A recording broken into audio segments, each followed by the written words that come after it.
All right, now you are clear. Good afternoon, masterminds. Good afternoon. Good afternoon. After some few days, I had a bit of a family crisis. That's why I've been so scarce. I've not been recording, but I have a huge surprise for everyone today. We have someone very, very important in the house again for a second time. Remember last time when we spoke to him, we had connection problems, so our interview was a bit fuzzy. We could not talk properly. But today, he is here, and there's a surprise. There's a surprise that he has for us in store. I'm going to introduce him once again. Welcome in the house of the masterminds, Advocate Malisela Tefo. Advocate Tefo, how are you? Welcome to the Real Mastermind. I'm fine. Good afternoon. Yes, now you are with the principal mastermind.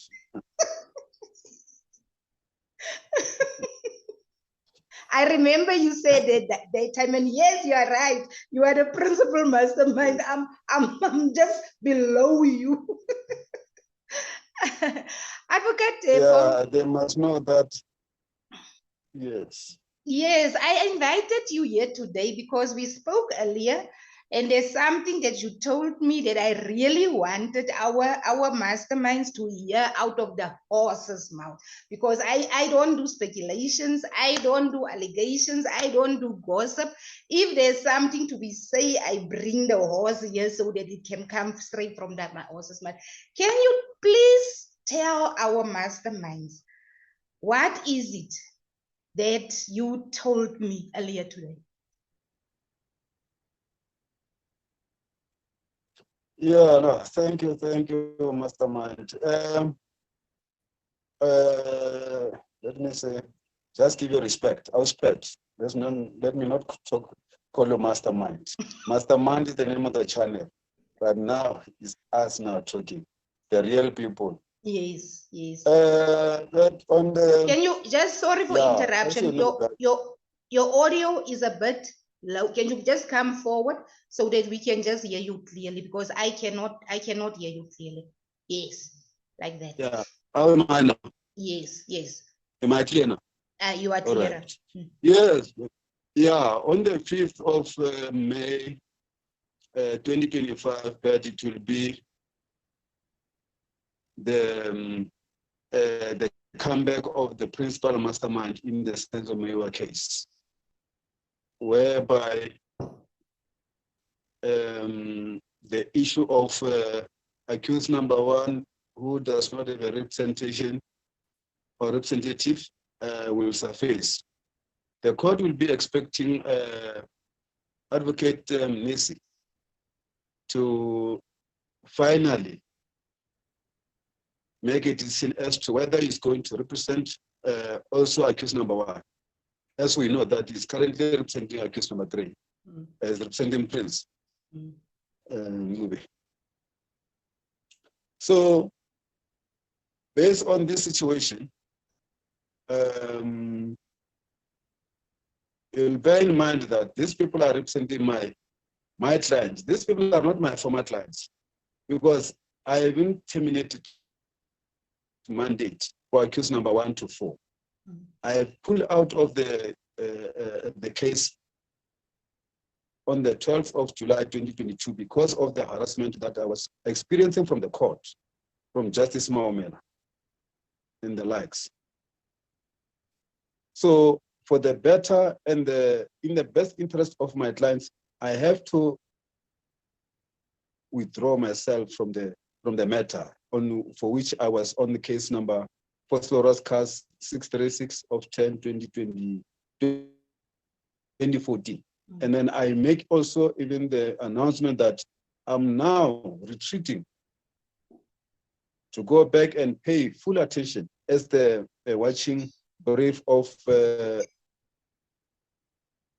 Sifiso Meyiwa on case number 375 of 01/2019 still, before I can continue, still on case number 375, they must know that, the people must know that the case was opened by Warrant Officer Makubu, whereby there was a missing statement or affidavit that allegedly was taken by Gininda.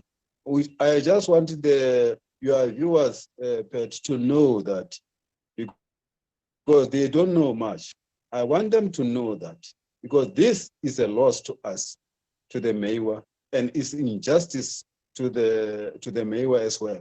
Because people should know, as from today, that Warrant Officer Makubu has resigned from the police.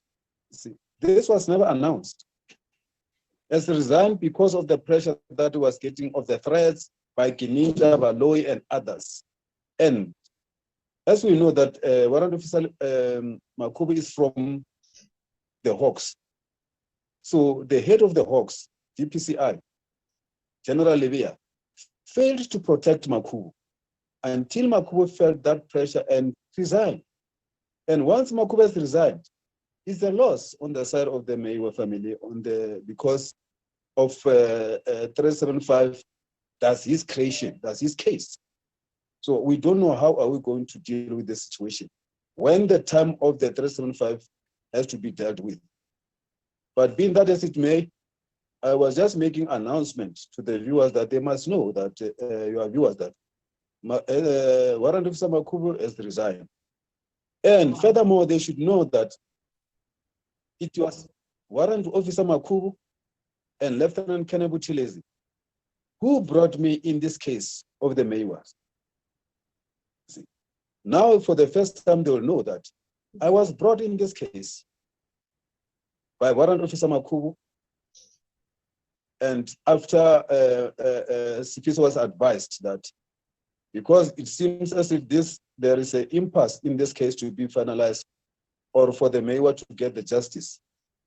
That's when I was approached by Warrant Officer Makubu and Lieutenant Colonel Buthelezi in the company of Sifiso Maiwe.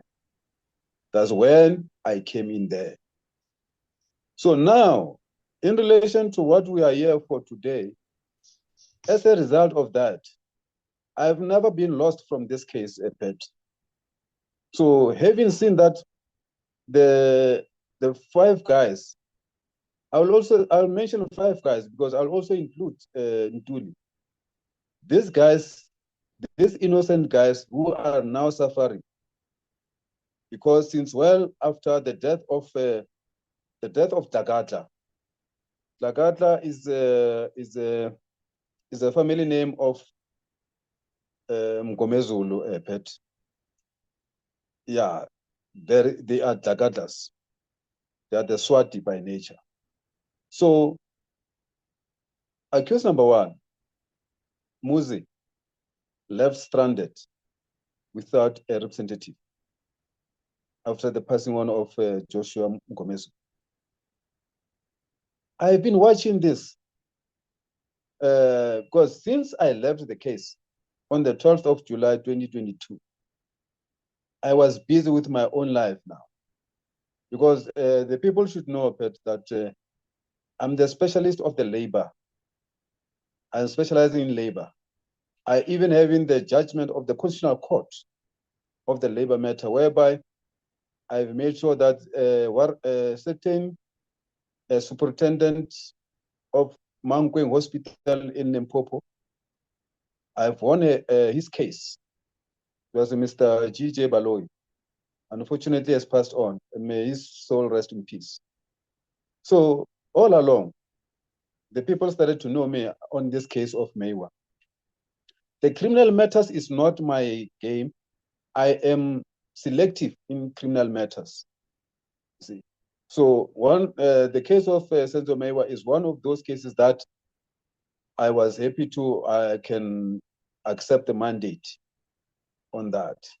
So all along, since the 16th of September 2022, of the rumors that Malesela Tefo is no longer advocate, is no longer practicing, has been struck off the road. That has been the narratives of the media and the narratives of those who are afraid of me, in this case of Miwa, because I'm going to expose them. And I can tell you they are working with the judges, the senior judges in this matter, to lie to the people of South Africa and the whole world that I'm struck of the role. I am not struck of the role. I'm doing my job. If people want to see me in action doing my job, they must come to Labour Court. At the moment, I've got the 3 matters that I'm busy with at Labour Court in Braamfontein, Johannesburg. And I'm also even the other matter in the Labour Court in Cape Town. So now here in Johannesburg, mostly I'm doing the police cases most of the time. So, and then the other case that out of the police, I'm doing the case of the mine. It's a mine case whereby my 5 clients have been dismissed in the mine, Glencoe. That mine, the chairperson of that mine, when these people were fired in 2016, it was the current president, Cyril Ramaphosa. And then later on, the Guptas bought that mine. So I was just saying this to say, people should not think that I'm lost in my job. I'm busy doing my job. As much as I've been in jail for 17 months, from the 1st of August 2023, and guess what? I got out of the jail the day Joshua Mgomezulu passed on the 10th of December 2024. I don't know. What should I say this? This is not coincident. No. These things are worked by the God. It's a God's hand. Yes. Joshua, you can also even, we can go in the Bible. We know that Joshua was the soldier. A very fearsome soldier. Now, on this, on our contemporary days, in nowadays, Joshua Mgomezulu passed on the 10th of December, 2024. And Daniel, as you know, the lion man. Daniel the lion was released from the cage. Daniel was released from the cage on the 10th of December, 2024, when Joshua passed on. Wow. So this is a program of God. Yeah. It's not coincident. But it may seem like the coincident to us, the human being here, because we don't have a faith. Because I've been always telling the people, I've been always saying to the people that, look, now this, some people, they don't believe that I was in jail for 17 months. And there's some rumors that I was refusing to go to court so that I can be released. They say I was enjoying to be in prison. How can I enjoy when I'm a family member? I remember. So then, we I've have got time. I've got the wife. I've got... Yes. Can you just move forward again? We are losing you on the audio. First, we are time constrained. What I wanted to ask you, you indicated to me that, yes, you are better. You indicated to me that you already spoke to the head of legal services. You already spoke to Advocate Mnisi. You are going to be there on Monday in court. What's going to happen in court on Monday? Yes, come Monday, the 5th of May 2025, I will be at Pretoria High Court.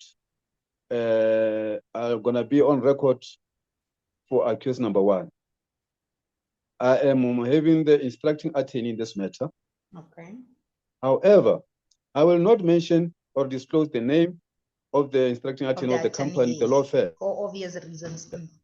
Because once my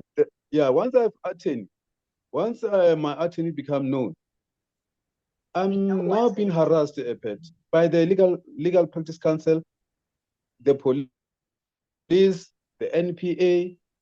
So once they know who is my instructing attorney, they start threatening my instructing attorney. And I can tell you another thing, for which I'm going to sue LPC.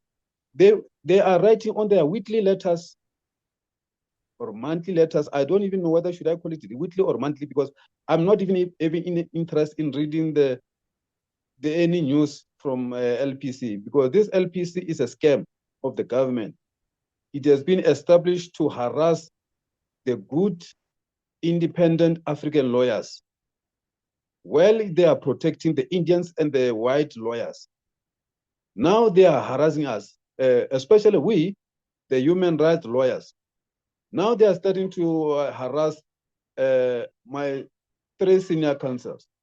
They are harassing Advocate Dali Mpofu. They are harassing Advocate Moses Kakani.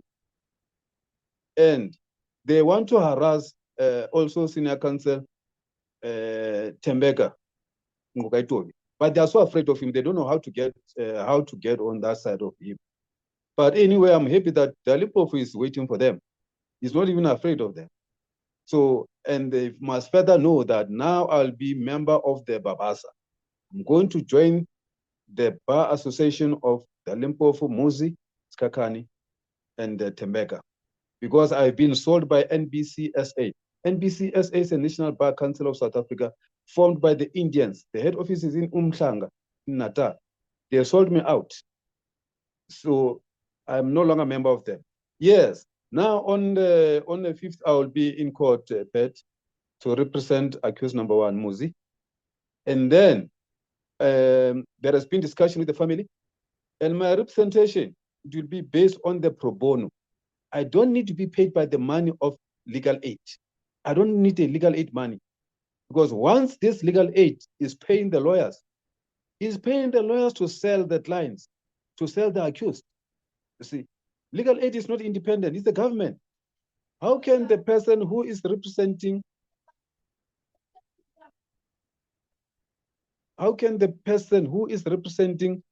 the accused, who is alleged by the state to have done something wrong against the state, and then legal aid do its job without fear, favor, and prejudice? Those who are representing the accused by way of as a judicare, like the current counsels or the current lawyers in this matter, they are not doing their best to make sure that these people are going to be out. These people have been found to have the 2, accused 1 and 2. They've been found to have made the confessions freely and voluntarily, which is a balderdash, you see. So in this matter, also I've spoken to the families of all the 5. I'm not going to only to be on the record for accused number 1. I'll be on the record for accused number 1 for the purpose of representation in the main case. So I've been also given instruction to bring Section 49G of the Correctional Services Act, 111 of 1998. Section 49G part is talking about of the correctional service, about people who, the inmate who are in prison, remand center, especially in the case whereby they were not convicted. They should not be in jail for 2 years, for more than 2 years. Actually, once on the 21 months, the process of Section 49G must start. I've also learned about this when I was in jail. You know, my being in jail is not, it was blessing in disguise. It was not in vain, because I've learned a lot of things that I can save the people who are in jail.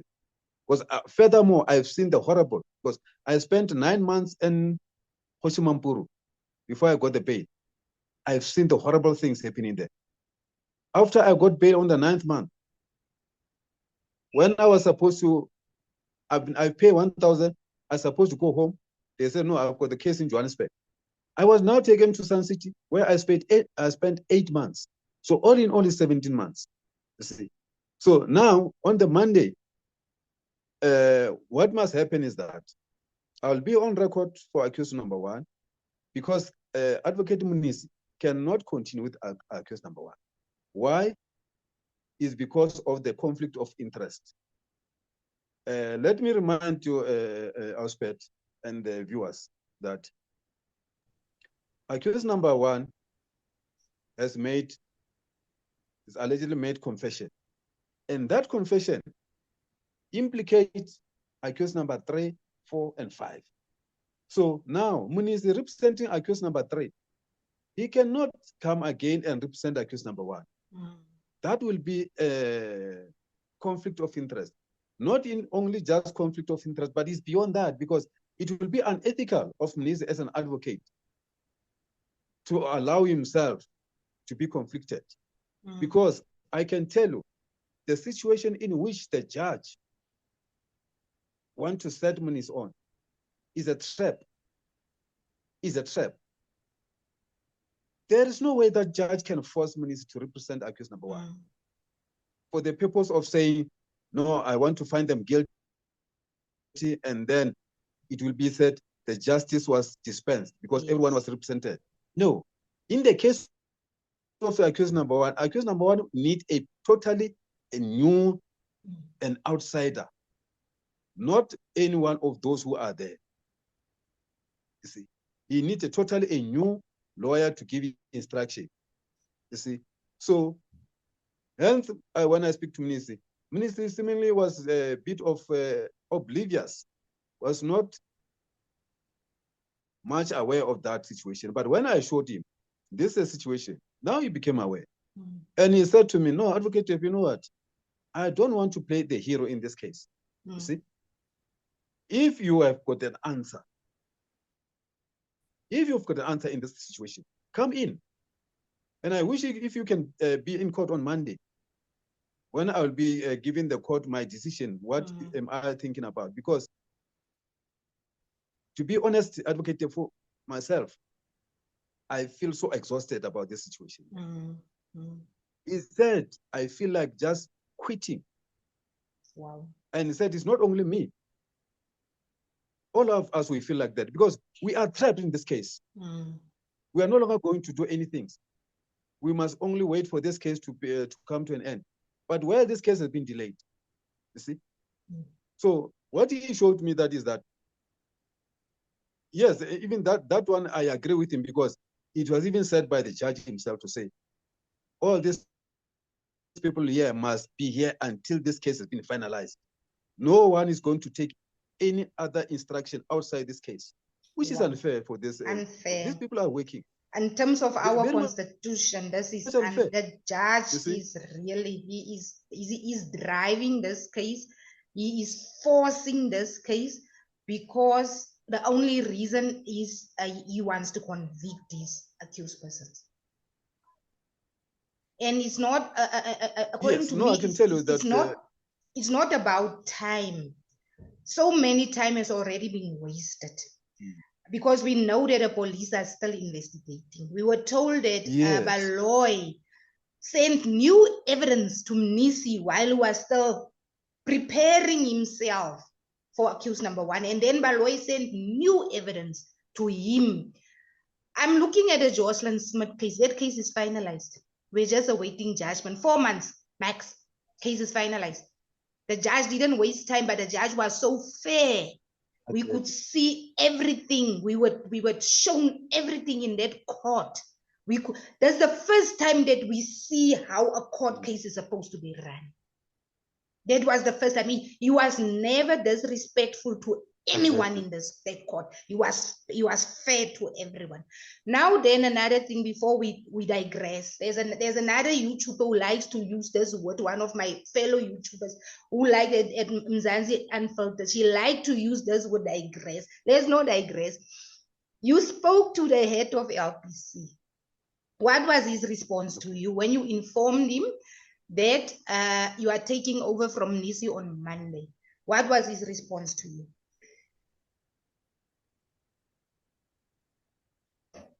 Or the manager of the High Court. Is it a manager of the High legal Court? aid? Yeah, is the advocate Mujuto. Is a manager of the High Court at the Legal Aid South Africa in Pretoria. So yes, I highlighted to Mr. Mujuto actually twice where I've met him. And I've highlighted him about the situation of the delay. And again, I've got the letter, but there is a letter that was written by the late Mr. Was that Conradi? No, I'll think about it. I'll remember that letter was directed to Brigadier Geninda. It seems as if that in 2022, Geninda made an application for a court, for a DCS, Correction Service, to the regional commissioner. Regional commissioner is a provincial commissioner in terms of the DCS. So to ask the regional commissioner to allow 5 accused in the Senzo Meyiwa case to be detained in prison, Hosimampuru, all of them, same time. So I've got that letter. It's dated the 11th of April, 2022, the day before my birthday. You see, so it's attended to Geninda, meaning that Geninda made an agreement with the DCS for the DCS to incarcerate accused number 1 up to 5 in this case. So accused number 1 to 5, they are not in jail because of the court decision. They are in jail because of unlawful agreement between Geninda and the DCS. There's and no that court. application of yes, There's and no that application court of Geninda. that made an order that they should be detained in court. No judgment in relation to the Meyiwa case. No, you see, that was a agreement of Geninda, which is unlawful now, because it was 2022. Now on April. Now I count from 2022 April. Now 2022 April to 2023 April is 1 year, and then 2024 April is the 2 years. You see? No, April 11th of April 2022 to 11 of 11 April 2025 is 3 April years. 2023 is 1 year, and then 2024 11th of April 2024 is 2 years. 2 years. Now, in what I was saying to you, Section 49G says a person cannot be in prison more than 2 years if that person is not convicted. That person must be released and attend his trial or her trial while he's outside. You see? Meaning a person. And you'll remember, Pat.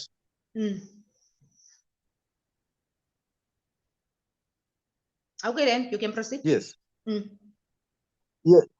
Yeah. I'm saying now, I'm talking about this 2 years of unlawful detention now of accused 1 to 4 in relation to allegation of murder of Senzo Meyiwa. And you'll remember that these people were not in jail from the 11th of April 2022. We have seen them for the very first time that they were in jail. They have appeared very first time to the whole world to see them. When Cela said now they've got the breakthrough, it was on the 27th of October 2020. You understand?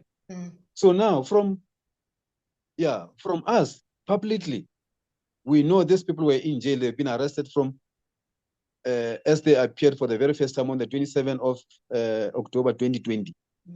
Now it's the 2020, 2021, and then 2022 April. Now Geninda start with the contract with the Department of DCS. Wow. You see?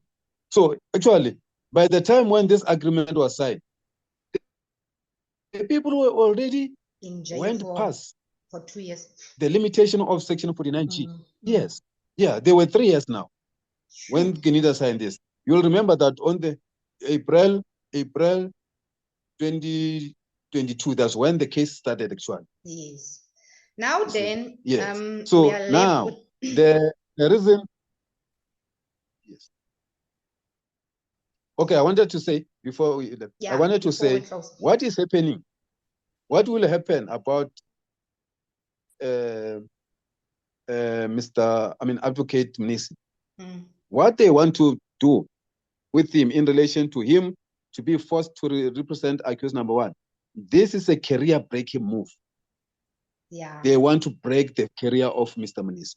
If Mr. Mnisi doesn't care about his future and as a profession, he must agree to represent both 3 and 1.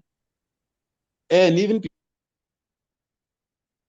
before I finish on this one, you'll remember that even accused number 3, he was planted with a 9mm firearm to say that it's him who shot Senzo Meyiwa. I've got the latest case, Pat.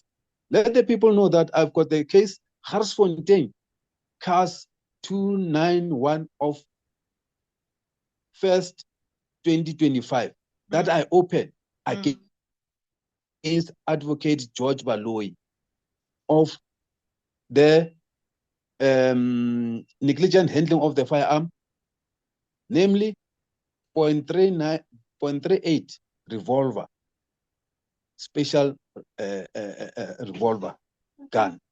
Yes. Is that the incident where his son got shot? And then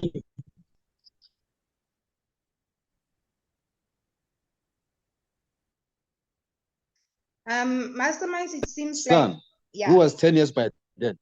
Yeah. So you opened a case in that matter. Yeah. Yeah. Are you telling me there was 291? Are you telling me that incident where Advocate George Baloyi's sons got shot with a .38 special happened back in 2004, if I'm not mistaken? It happened. The boy shot himself. He was 10 years by that time. Seppo Baloyi. He was with his mother at home, and his father was attending another meeting somewhere outside. It was on the 27th of January 2004. And now that firearm, I'm sick and tired of saying allegations. I don't allege here. I've done investigation. I even opened the case. I'm talking the fact here. I can say, I even said in that affidavit of mine in that case, I said, I don't have the doubt that the firearm that Seppo Baloyi shot himself on the 27th of January 2004, revolver, 10 years later, is the same firearm that shot Senzo. Baloyi can go and sue me anywhere where he likes. You see? So I am not beating around the bush. That firearm, and later on the 26th, on the 26th of October 2014. Look this. If this is coincidence, we are going to proceed with this confirmation.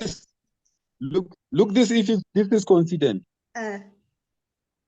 he must sue you. He must sue you if he's confident that you are lying here. We are going to stop it here. All I'm saying is, no, I'm inviting him. I'm inviting him. No, listen to this bit. When I close. No, I'm saying in closure. I'm sorry. I'm saying in closure. Baloyi can go and sue me. I say his firearm is the one that shot and killed Senzo Meyiwa. He is not in this case in good faith. He's there to defend himself. And then later on, 10 years later, like I said, this cannot be coincident. The 27th January 2004, Seppo Baloyi shot himself. And then 26 October 2014, 10 years later, the same firearm shot Senzo Meyiwa. It's a murder weapon, that one. 9mm alleged to have been carried